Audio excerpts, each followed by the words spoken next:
ሰላም ሰላም ውድና የተከበራችሁ የመልካሚቱ ቤተሰቦች እንዴት ናችሁልኝ? ደህና ናችሁ ያላችሁ? አይን ያለው እግዚአብሔር ይመስገን፣ ክብሩ ይስፋ ለመድኃኒዓለም። የኔ ማሮች እንግዲህ እኔ ወደ ቡቴ መጥቻለሁ ማለት ነው። እዚህ ጋር ሲስተር እያናደደች ነው እየቀረጸች የሆነ ነገር ብላ ከዛ በመሀል ታስቀኛለች ማለት ነው። የኔ ማሮች እንግዲህ ባልየው ቤት ተገብተዋል ማለት ነው። ያው የመጀመሪያ ብሎጋችን ባላችን ቤት ሆነን እያሰራን ነው። እዚህ ጋር ድስት ጥደናል፣ እዛ ጋር ልጅ ያለቅሳል። ያለንበት ቦታ ክረምትም ስለሆነ በጣም አቧራ ነው። የሚገርማችሁ በጣም ነው እየደበረኝ፣ ቤቱ አልተመቸኝም። ያም ሆኖ ግን ያው እዚህ ጋር የራሴ ቢጃማዎች እያጠብኩ ነው። እንዳለ የራሴ ቢጃማ ማጥበው እውነት ለመናገር በቀን 1-2 መቀየር በጣም ግድ ነው። ምክንያቱም ጡቴ በጣም ነው የሚያበዛው። ከዛ ጡት ሲፈስ ደግሞ አስቡት እናንተ ናችሁ፣ ከልጃችሁ ይርቅ እናንተ ናችሁ አራስ የምትሉት ማለት ነው። እና እዚህ ጋር እንዴት አያችሁት? ይሄ ጸጉር የመጀመሪያ ከራስነት የመጀመሪያ እንደዚህ በዊክስ ሲሰራ የባሌ እህት ናት የሰራችኝ ጸጉሬ። እንዴት አያችሁት? አያምረው? እና በጣም ብቻ ደስ ይላልም ይከብዳልም። እንግዲህ አስባችኋል፣ እኔ ከእናቴ ከእህቶቼ ጋር ተለይቼ ባሌ ጋር ለመኖር አዲስ ምዕራፍ። እንደውም አሁን ሲስተር ስላለች ነው ምንም አልመሰለኝ ማለት ነው። እዚህ ጋር ውፍረቴ ትንሽ እኔ ራሱ እየደበረኝ ነው፣ እንኳን ለሰው ለእኔ ራሱ ትንሽ እየደበረኝ ነው።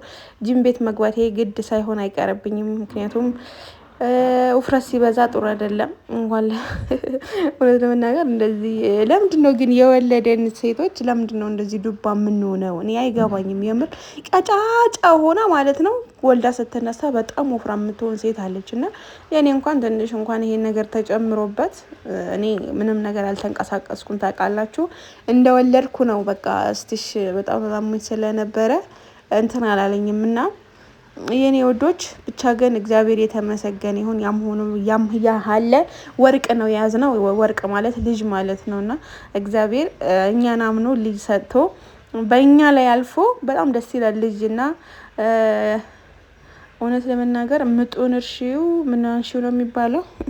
ምጡን እርሺው ልጁን አንሺው የሚባል ነገር አለ። እና አሁን ምጡ የዛኔና ያሁን ረስቼዋለሁ። በጣም ምንም አይሰማኝም። እና ልጃችሁ ስታዩ በጣም ነው የምትረሱትና እዚህ ጋር ልጅ ስትወልዱ በጣም ብዙ ነገሮችን ይቀየራል ሰውነታችሁ። ብዙ ነገር አልቀየረም ያለች ሴት ግዴታዋ ነው ትቀየራለች። የሆነ ነገር ይቀይራታል።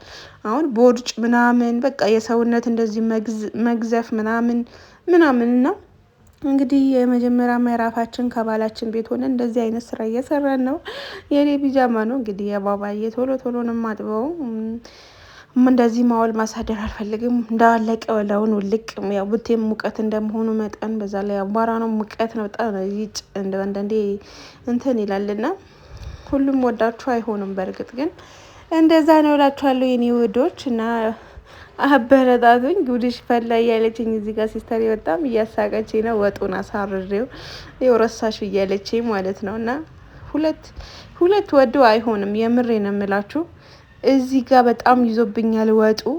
ንኪው በሁለት እጅሽ እንጂ ከዛ በሁለት እጅ ነው የሚያሸው። ይህንን አስባችሁታል? እና ያው በርበሬ ደግሞ አሳይታችሁ ነው የምትነሱት። ምክንያቱም በርበሬ ዛላው ራሱ ስንት ኪሎ ማለት 1200 ሆኗል ዛላው እያሉ ነው። እኔ ግን አዲስ አበባ 900-800 ትቼ ነው የመጣሁት። ግን ትንሽ አስፈጭቻለሁ። ግን አሳይታችሁ ዘይቱንም አሳይታችሁ ነው የምትነሱት። በርበሬውንም እንደዚህ ነጭ ነው። አንቺ ሙያ የለሽም እንደ በርበሬ አታደርግበትም እንዳትሉ ነው ከዚሁ ነው የተናገርኳችሁ። ምክንያቱም ኢትዮጵያ ኑሮ ውድ ነው፣ በጣም ውድ ነው። እና ይሄንን ይበላል በቃ ይሄዳል። መቼ እስከ ውጪ ቤት የተሰራ ይሻላል በሚለው ነው።